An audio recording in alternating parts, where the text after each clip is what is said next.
నమస్తే జన సంచలనం టీవీ న్యూస్ కి స్వాగతం. ముందుగా నేటి వార్తలు చూస్తూనే ఉండండి మీ జన సంచలనం టీవీ. జిల్లా జలసాధన సమితి పిలుపు మేరకు దేవరకొండ మండలము, గోనిగల్ల మండలము, పత్తికొండ మండలము, ఆస్పరం మండలము మొత్తం 3 నియోజకవర్గాలు ఎమ్మిగనూరు, ఆలూరు, పత్తికొండ 3 నియోజకవర్గాల నుంచి అనేక గ్రామాల నుంచి ఈరోజు సర్పంచులు, ఎంపీటీసీలు, కార్యకర్తలు, నాయకులు, పెద్దలు అందరూ కూడా ఈ జలసాధన సంబంధించిన పిలుపు మేరకు ఈ దీక్షా శిబిరానికి వచ్చేసి ఈ దీక్షా శిబిరాన్ని విజయవంతం చేయడానికి సహకరించిన వారందరికీ కూడా జలసాధన తరపున అందరికీ స్వాగతం పలుకుతున్నాను, ధన్యవాదాలు తెలుపుతున్నాను. ఈరోజు అనేక సంవత్సరాల పాటు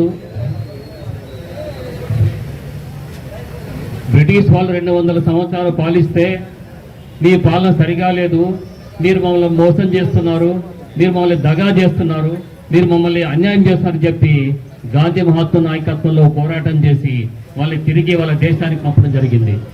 ఆ తర్వాత మద్రాసు రాష్ట్రంలో కలిసి ఉన్నప్పుడు 70 సంవత్సరాల కిందట మద్రాసు వాళ్ళు మనల్ని సరిగా చూసుకోవడం లేదు, మనల్ని మోసం చేస్తున్నారు, మనకు అన్యాయం చేస్తారని చెప్పి వాళ్ళని కూడా బయటకు వచ్చేసి తెలుగు రాష్ట్రాలు ఏర్పాటు చేసుకున్నాం.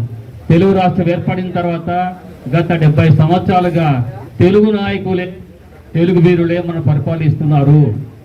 70 సంవత్సరాలు పరిపాలించిన తర్వాత కూడా ఇప్పటికీ రాయలసీమలో 92 లక్షల ఎకరాల భూములుంటే ఈ 92 లక్షల ఎకరాల్లో కేవలం 10 లక్షల ఎకరాలకు మాత్రమే నీళ్లు అందుతున్నాయి, మిగతా 82 లక్షల ఎకరాలు నీళ్లు అందటం లేదు. ఇది వాస్తవము. కానీ అదే సర్కారు జిల్లాల్లో 40-50 లక్షల ఎకరాలకు దాదాపు 32 లక్షల ఎకరాలు నీళ్లు అందుతున్నాయి. మొత్తం ఆంధ్ర రాష్ట్రంలో మన రాయలసీమ యొక్క వైశాల్యం విభాగం వచ్చేసి మొత్తం 42% అంటే రాష్ట్రంలో మన భూభాగం ఎక్కువ, మనకు వచ్చే నీళ్లు 10% కన్నా తక్కువ నీళ్లు వస్తున్నాయని చెప్పి ఈరోజు నాయకులు మనకు అన్యాయం చేయడం కాదు, మన నిలువున దోపిడీ చేస్తున్నారు, మన నిలువున మోసం చేస్తున్నారు. మనం గత 70 సంవత్సరాలుగా నిలువున మోసపోతున్నాము, దగా పడుతున్నాము. కాబట్టి ఈరోజు మనకు ఈ ప్రాజెక్టులో నీళ్లున్నా ఆ ప్రాజెక్టు పొలాలకు రావడం లేదు. ఈ మధ్య అనేక వార్తాపత్రికల్లో, సోషల్ మీడియాలో అనేక వార్తలు చూస్తుంటారు.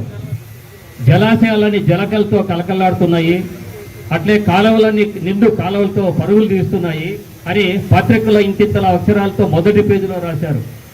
ఇప్పుడు జలాశయాల్లో నీళ్లు ఉండొచ్చు, కాలువల్లో నీళ్లు పారుతుండొచ్చు, కానీ రైతులు పండించుకోవడానికి ఉన్నటువంటి ఎకరా, 2 ఎకరాలు, 5 ఎకరాలు, 10 ఎకరాల భూముల్లో ఎక్కడా నీటి చుక్క కనపడడం లేదు, నీళ్లు వచ్చే అవకాశమే లేదు. ఇప్పుడు చాలా మంది మన మిత్రులు, సర్పంచులు, నాయకులు మాట్లాడారు, ఎక్కడ కూడా నీళ్ళు వచ్చే అవకాశం లేదు. కాబట్టి ఈ రోజు కొన్ని వేల మంది బుట్ట చేత పట్టుకొని అనేక నెలల పాటు వలసపాట పడుతున్నారు మొత్తం కూడా.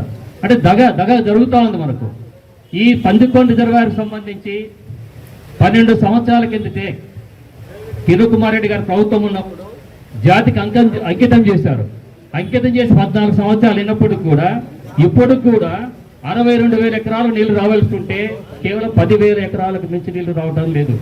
ఆ 10,000 ఎకరాలకు సంబంధించి కూడా మెయిన్ కెనాల్కి ఆ పక్క ఈ పక్క మోటార్లు వేసుకుని పారేసుకుంటున్నారు తప్ప అఫీషియల్ గా చట్టబద్ధంగా ఏ ఒక్క ఎకరానికి నీళ్ళు వచ్చే పరిస్థితి ఈరోజు మన పందుకొండ జిల్లాకు సంబంధించి కనపడడం లేదు. ఈరోజు ప్రభుత్వాలు వాళ్ళకి ఇష్టమైనటువంటి విషయాల్లో కొన్ని వేల కోట్లు ఖర్చు పెడుతున్నారు. ఈరోజు అమరావతి కోసం కొన్ని వేల కోట్లు ఖర్చు పెడుతున్నారు, మనమే కాదడం లేదు. అట్లా పోలవరం ప్రాజెక్టు కోసం కొన్ని వేల కోట్లు ఖర్చు పెడుతున్నారు, మనమే ఉద్ధరణం లేదు. అయ్యా బాబు, ఇక్కడ పందికొండ రిజర్వాయర్ కింద మీరు కేవలం 270 కోట్లు ఖర్చు పెడితే దాదాపు 80,000 ఎకరాలకు నీళ్లు పారుతాయి. అంతేకాకుండా దాదాపు ఒక 40 నుంచి 50 చెరువులు నీళ్లు నింపుకుంటాయి. ఈ చెరువులు నీళ్లు నిండితే ఖచ్చితంగా ఈ ప్రాంతం దాదాపు 1,00,000 ఎకరాలకు గ్రౌండ్ వాటర్ లెవెల్ పెరిగి బోర్లు వేసుకుంటే 1,00,000 ఎకరాలకు పైగా పంటలు పండించుకునే అవకాశం ఉంటుందని చెప్పి గత 10 సంవత్సరాలుగా అనేక రైతు సంఘాలు, అనేక రాజకీయ పార్టీలు విన్నవించుకుంటూనే ఉన్నాయి. కానీ ప్రభుత్వాలకు మాత్రం చెవికి ఎక్కడం లేదు, చెవికి ఎక్కిన వినిపించుకునేటువంటి పరిస్థితి లేదు. ఇది కనపడతా ఉంది.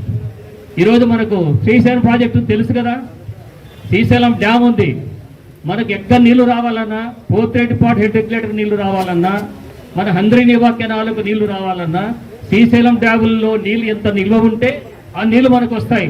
శ్రీశైలం డ్యాములో నీళ్లు నిల్వకేయకపోతే మనకు ఒక్క నీళ్లు కూడా అందవు. దీన్ని గమనించాలి. శ్రీశైలం డ్యామ్ యొక్క కెపాసిటీ 216 టీఎంసీలు.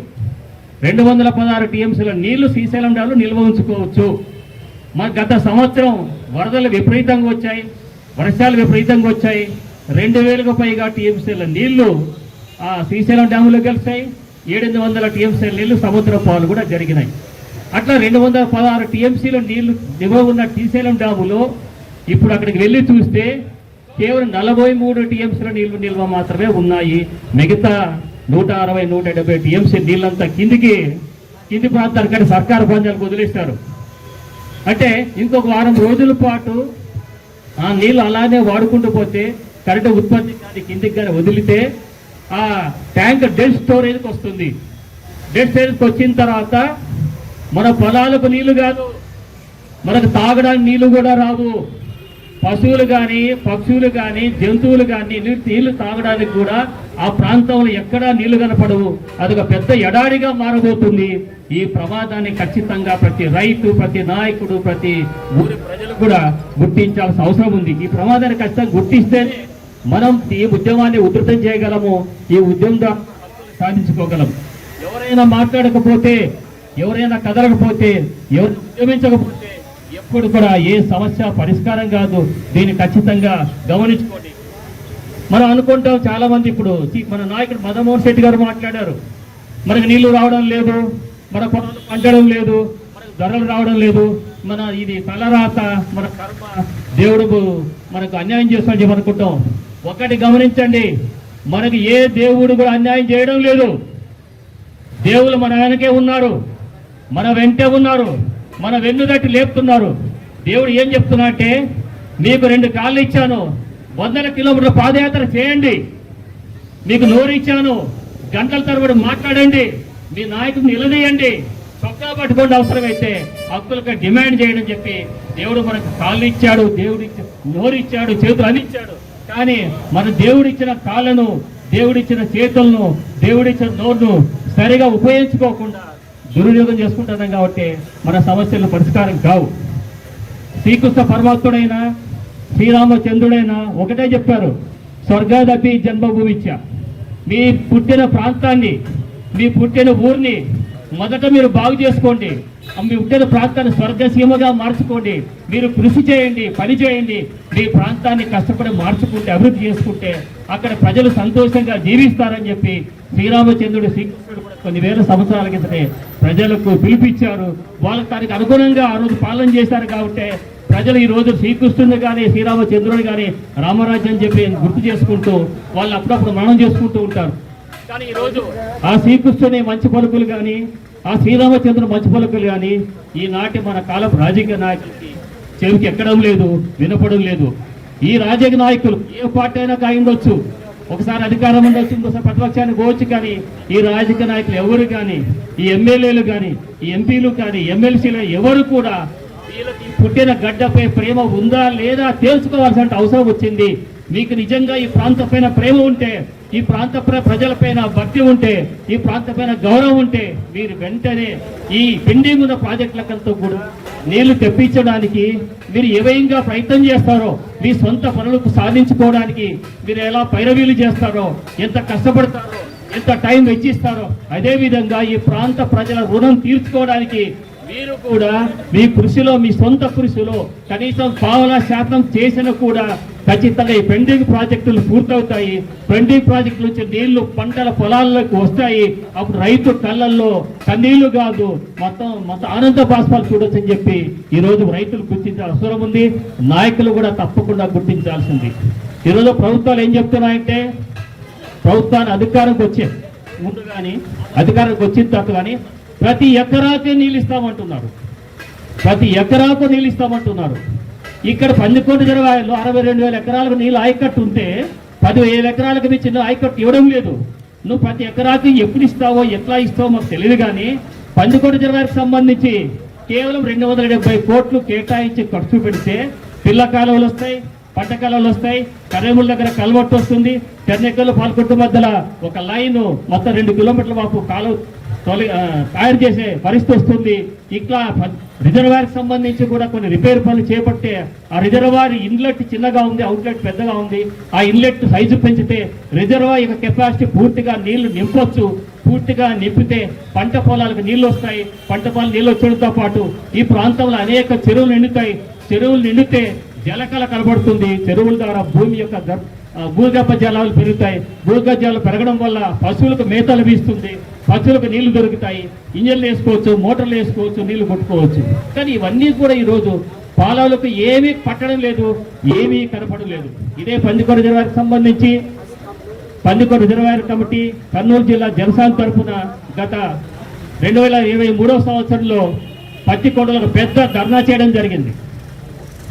దీని సమస్య ఈ సంవత్సరమే. ఆ తర్వాత గత సంవత్సరం నిమ్మ రామకృష్ణుడు గారు ఇరిగేషన్ మినిస్టర్ గారు ఈ ప్రాంతానికి వచ్చినప్పుడు, ఈ పనులు పరిశీలించడానికి వచ్చినప్పుడు మొత్తం కూడా కర్నూలు జిల్లా జలసాధన సమితి పందికొండ రిజర్వాయర్ తరఫు నాయకులంతా వెళ్ళి ఒక మెమోరాండం ఇచ్చి, అయ్యా మా ప్రాంతం చాలా వెనుకబడి ప్రాంతం, రాష్ట్రంలో ఇంతకన్నా వెనుకబడి ప్రాంతం లేదు, మీరు పందికొండ రిజర్వాయర్కి కొన్ని 100 కోట్లు ఖర్చు పెడితే ఖచ్చితంగా 1000 ఎకరాల పంటలు పండించవచ్చు. ఆ 1000 ఎకరాల పంటలు పండించడం వల్ల 1000 కోట్ల రూపాయల ఉత్పత్తి సంపద సృష్టిస్తాము. కాబట్టి మీరు చేసి చూడండి అంటే, తమ్ముళ్ళు ఖచ్చితంగా ప్రయత్నం చేస్తాం, మేము ఖచ్చితంగా అధికారానికి వచ్చాం కాబట్టి మా ప్రయారిటీ అదేం చెప్పారు, దాన్ని హామీ ఇచ్చారు. కానీ ఇంతవరకు ఉలుకోలేదు, పలుకోలేదు. ఆ తర్వాత గత సంవత్సరం కూడా రాయలసీమ సాగునీటి సంస్థ అధ్యక్షుడైనటువంటి దశరథ రామరెడ్డి గారు అన్న ప్రోత్సాహంతో, ఆయన ఇచ్చిన స్ఫూర్తితో దాదాపు 25 నుంచి 30 గ్రామాలు పర్యటించి రైతులు ఎలాంటి సమస్యలు ఎదుర్కొంటున్నారు, రైతు పొలాల్లో నీళ్లు పారుతున్నాయా, కాలువలు ఉన్నాయా, ఇవన్నీ కూడా పరిశీలించి ఆ ఊరికి సంబంధించిన రైతులతోనే మాట్లాడించి సమస్యలు చెప్పించి కొన్ని వీడియోలు తీసి మొత్తం సోషల్ మీడియాకు, పేపర్ వాళ్ళకు కూడా రాష్ట్ర వ్యాప్తంగా పంపిణీ చేయడం జరిగింది. ఆయన ఇప్పటి వరకు కదలిక లేదు.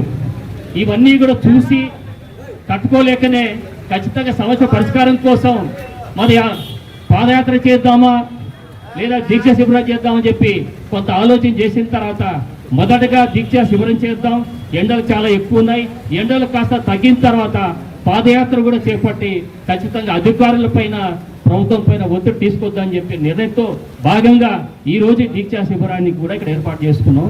అయినా రైతుల కళ్ళల్లో కన్నీళ్లు తుడచడానికి, రైతుల కళ్ళల్లో ఆనంద బాష్పాలు చూడడానికి ఏర్పాటు చేసుకున్న శిబిరానికి సంబంధించి కూడా మనకు సమస్యలు ఎదురవుతున్నాయి. మనం సంఘ విద్రోహ శక్తులు కాదు, సంఘానికి వ్యతిరేకంగా పనిచేయడం లేదు, రైతుల సమస్యలతో పనిచేస్తున్నాం.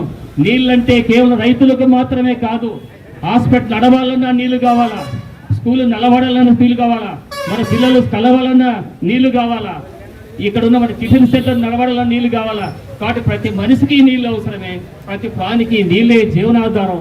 కాబట్టి నీళ్ళు అందరికీ అవసరం కాబట్టి అందరి అవసరం తీర్చడానికి, అందరి సమస్యలు పరిష్కరించడానికి ఈరోజు కర్నూలు జిల్లా జనసాధన సమితి ఇన్ని ఊళ్ళలో తిరిగి ఇంతమంది రైతులను ఇక్కడ పిలిపించి ఈ దీక్షా శిబిరాన్ని దిగ్విజయం చేయడానికి ప్రతినిపురింది. కాబట్టి దాంట్లో భాగంగానే మాకు మిత్రులుగా బాసటగా నిలిచిన సిపిఐ మిత్రులు ఉన్నారు. ఈ ఇద్దరు కూడా సహకారంతో ఈరోజు దీక్షా శిబిరాన్ని దిగ్విజయంగా కొనసాగుతున్నాం. మనకి ఎన్ని ఆటంకాలు ఎదురైనా, ఎన్ని బెదిరింపులు వచ్చినా, ఎన్ని సమస్యలు వచ్చినా పందికొండ రిజర్వాయర్ నుంచి ప్రతి చుక్క కూడా రైతుల పొలాల్లో పారేంత వరకు ఉద్యమిస్తూనే ఉంటాం, గలం ఇప్పుతూనే ఉంటాం, పోరాటం చేస్తూనే ఉంటాం. మాకు అక్కడ పొలమున్నా లేకపోయినా, మాకు నీళ్ళు అవసరమైనా లేకపోయినా పందికొండ ప్రాంతానికి సంబంధించినటువంటి 3 మండలాలు, గోనెగల్ల మండలం, దేవరక మండలం, అట్లాగే ఆస్పరి మండలం, పతికొండ అన్ని గ్రామాలకు సంబంధించి ఇప్పుడు ఆస్పరి మండలానికి సంబంధించిన మిత్రులు, నాయకులు కూడా ఇక్కడికి వచ్చారు. ఆస్పరి మండలంలో గత సంవత్సరం దాదాపు 33 పైన గ్రామాలు కూడా అక్కడ పర్యటిస్తే 33-38 గ్రామాల్లో దాదాపు 25 గ్రామాలకు వారానికి ఒకసారి 10 రోజులకు ఒకసారి నీళ్ళు వస్తున్నాయి. అక్కడ ఒక రైతు ఇంటికి గత సంవత్సరం వెళ్తే ఏం నీళ్ళు ఇస్తారని వెళ్తే వాళ్ళు కూల్ డ్రింక్ చిన్న బాటిల్ తెచ్చి ఇచ్చారు. అమ్మ మాకు ఈ కూల్ డ్రింక్ తాగితే నీళ్లు దప్పికి తీరదు, మాకు ఆకలి తీరదు, మంచి నీళ్ళు ఇస్తే చాలు, కొండ నీళ్ళు మంచి నీళ్ళు అని చెప్తే, అన్నా మాకు వారానికో 10 రోజులకో నీళ్ళు వస్తాయి, ఆ 2 బిందెలు 3 బిందెలు పట్టుకుంటాం, ఆ 3 బిందెలు 10 రోజుల పాటు 10 రోజుల పాటు వాడుకుంటూ జాగ్రత్తగా కాపాడుకుంటాం. కానీ నీళ్లు బంగట్లో కూడా దొరకవు. ఈ కూల్ డ్రింక్ బాటిల్ అయితే 5 రూపాయలకో 10 రూపాయలకో 20 రూపాయలు పెద్దకో దొరుకుతాయి. మేము పోషించడానికి బాగుంటుంది, మాకు కూడా గౌరవంగా ఉంటుందని చెప్పి ఒక ఆమె చెప్పింది.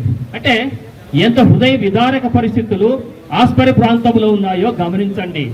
మన కళ్ళ ముందు నీళ్లు పోతుంటాయి, అందరి నదులు నీళ్లు పారుతుంటాయి, గాజుల ప్రాజెక్టులో నీళ్లు ఉన్నాయి, అందరి మెయిన్ కెనాల్లో నీళ్లు ఉన్నాయి, పందికొండ రిజర్వాయర్లో నీళ్లు ఉన్నాయి. ఈ పందికొండ రిజర్వాయర్ నుంచి ఓ 15 కిలోమీటర్ల దూరంలో ఉన్న ఆస్పరి మండలానికి నీళ్లు అందించే ఎందుకు ప్రయత్నం చేయకూడదు? ఈ మధ్య ఒక పెళ్లిళ్ళకి ఫంక్షన్కి వెళ్ళినప్పుడు టైర్ పొల మధ్య తర్వాత కారుమంచి మధ్యలో ఒక చెరువు ఉంది, వెంగళాయతోటి చెరువు. చాలా పెద్ద చెరువు, చాలా ఫేమస్ చెరువు. ఆ వెంగళాయతోటి చెరువు నింపితే మన బయల పొలకు అగ్రహారంలో రైతులు కొంతమంది బంధువులు కలిశారు. అన్నా మీరు పోరాటం చేస్తున్నారు కదా, ఆ వెంగళాయతోటి చెరువు నీళ్లు నింపితే మా కారు మంచి ఫిర్కా మొత్తం కూడా మంచినీళ్ళు వస్తాయి, మా పంటల పొలాలకు నీళ్ళు వద్దన్నా, తాగడానికి నీళ్ళు వస్తే చాలా అని చెప్పి వాళ్ళు వేడుకున్నారంటే ఎంత దయనీయమైన పరిస్థితి ఉందో మన ప్రాంతంలో అర్థం చేసుకోండి. దీనికి మరి కారణం రాజకీయ నాయకుల, ప్రభుత్వాల, మనమేనా, రైతుల? మన ప్రభుత్వాలు కేవలం తిడితే లాభం లేదు, రాజకీయ నాయకులకి తప్పుకొడితే లాభం లేదు. మనం సైనికుల్లా ముందు కదిలి ప్రతి ఊరు కూడా ఈ ఉద్యోగంలో బాగా పంచుకుంటే ఖచ్చితంగా ప్రతి ఎకరాకు నీళ్ళు వచ్చి తీరుతాయి. కాబట్టి రాబోయే 5 సంవత్సరాల్లో సస్యశ్యామలం చేసే అవకాశం ఉంది. కాబట్టి ఈరోజు ఏం డిమాండ్ చేస్తున్నాం ప్రభుత్వం అంటే కేవలం 270 కోట్లు రిలీజ్ చేయండి. ఈ సీజన్ నుంచే పంట కాలంలో పింటకాలు నిర్మించడానికి డబ్బులు రిలీజ్ చేయండి. మీరు అడ్మినిస్ట్రేషన్ యాక్షన్ ఇవ్వండి. తద్వారా 2 నెలల్లో 3 నెలల్లో పనులు పూర్తి చేస్తే అందరూ కూడా పంటలు పండించుకోవడానికి అవకాశం ఉంటుందని చెప్పి విన్నవించుకుంటున్నాం. దీనికి సంబంధించి ఏమంటే ఈ ఉద్యమం విజయవంతం కావాలన్నా, అనుకున్న లక్ష్యం నెరవేరాలన్నా మీరు మాకెంత మద్దతు ఇస్తారో, మీరు మా వెంట ఎంత కాలం వెనుకుంటారో, మమ్మల్ని వెన్నుకట్టి ప్రోత్సహిస్తారో అంతకాలం మీకోసం పనిచేయడానికి సిద్ధంగా ఉన్నా అని చెప్పి ఈ సభ సందర్భంగా మీకు తెలియజేస్తున్నాను. మీ తోడ్పాటు మాకు ఉండాలి, మా సహకారం, మా తోడ్పాటు మీకు ఎల్లప్పుడూ ఉంటుంది. ఈ అవకాశం ఇచ్చిన మన అధ్యక్షుడి వారికి ధన్యవాదాలు తెలుపుతున్నాను. ఎప్పటికప్పుడు తాజా సమాచారం కోసం మా ఛానల్ను సబ్స్క్రైబ్ చేయండి, లైక్ చేయండి, షేర్ చేయండి.